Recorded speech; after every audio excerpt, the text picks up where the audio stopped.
Hi guys, it's Kelly Latevola here, and I'm back with another video for Neat and Tangled. Today we're going to be using the Awesome stamp set and the Polygon stencil. So this is a really super easy card. There isn't a lot to it. It's very clean and simple. So first thing I'm going to do is I'm going to lay down my stencil. Now I do have Tombow Mono multi glue on the back of my stencil, so it makes it slightly tacky, so it's not going to move around. If you don't, before you do this step, you're probably going to want to tape it down so it doesn't move on you. And I'm just using a Copic safe pen to kind of randomly trace some of the shapes that are on the inside. I thought that this would just be kind of, I don't know, like a fun random background.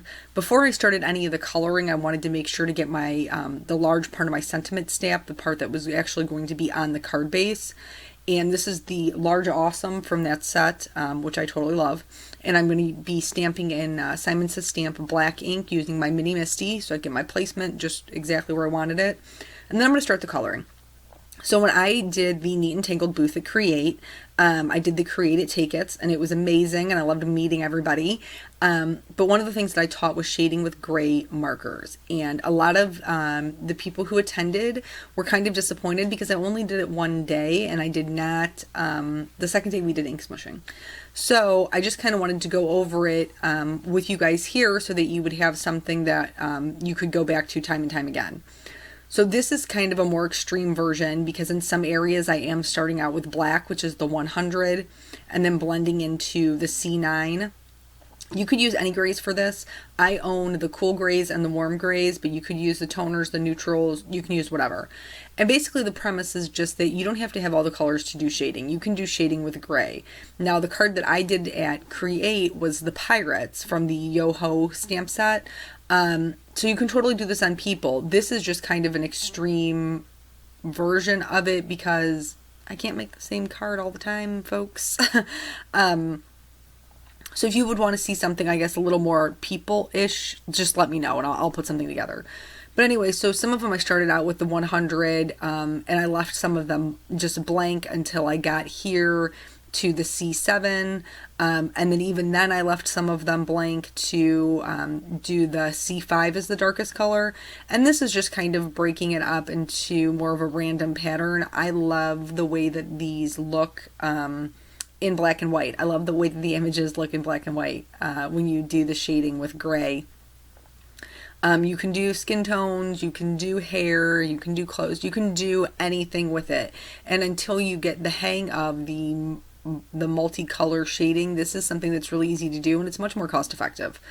So the C3 is going to be my lightest color for a lot of those boxes that I started with the black in.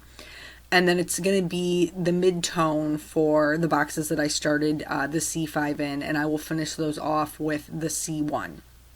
So again, like I said, this is not very difficult.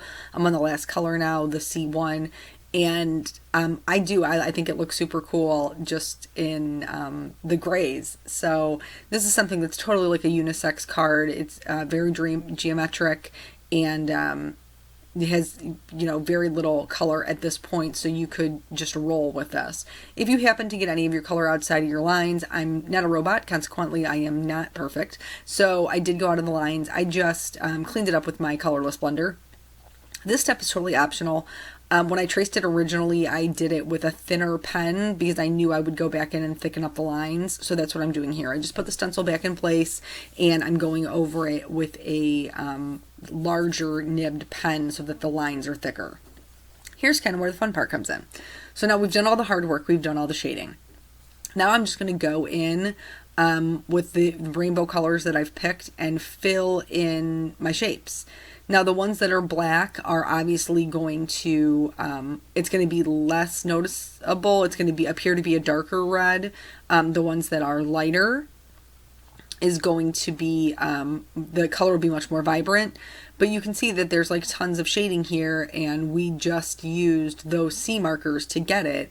And then this is especially good technique if you fell prey to buying the Copic set instead of buying like the large, like 72 or 36 or whatever it is, instead of buying blending families, which you really kind of need if you're going to do any sort, if you're going to get any sort of gradient with your colors. So if you did buy the set before anybody, before you learned or before anybody told you, this is something that you can use with the ones that you have. I felt like the colors were looking, or the shapes were looking a little flat. I love the way the colors turned out. I mean, you can see even the yellow, like it's fine.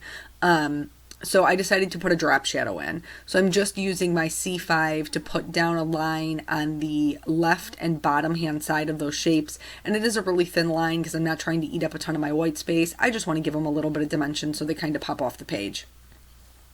The sentiment does get a teeny bit lost with all of that dark shading. So in order to bring that to the forefront again, I'm going to go ahead and use my white gel pen to outline that. And it'll just, again, we're looking for that pop factor, and it will do it. The white gel pen will do it every time. It's such a cheap and easy tool to just have in your arsenal to add that extra little detail to your cards.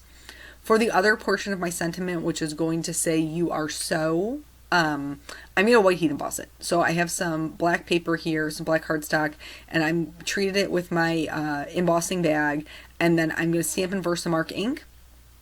I'm going to dump on some white embossing powder. The whole time I'm doing this, I have my gun heating up in the background, PS, because I don't want it to warp my paper. So I'm going to sprinkle that on, tap off the extra, and then put the heat tool to it, watch the magic happen. I don't care how many times you emboss, that's still magic.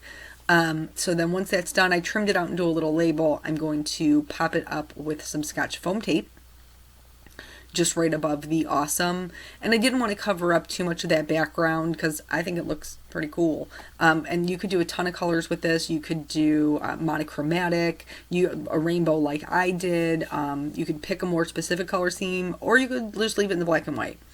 I am using the clear mix sequins from Meet and Tangled. I will save you the painstakingness of me trying to figure out where all these sequins were going to go. I'm adhering them with Tempo Mono Multi Glue. And then I did go back in, I didn't film it, but I did go back in with glossy accents because I do plan on mailing this, and just put a dot in the center of each of those sequins. And because no card of mine is complete without any shimmer, I'm going in with Clear Wink of Stella and just hitting up all of those little shapes so that they're nice and shimmery. And then that's the whole card. So I hope that you learned a little bit of something and you'll give this technique a try. And I will catch you guys on the next video. Bye.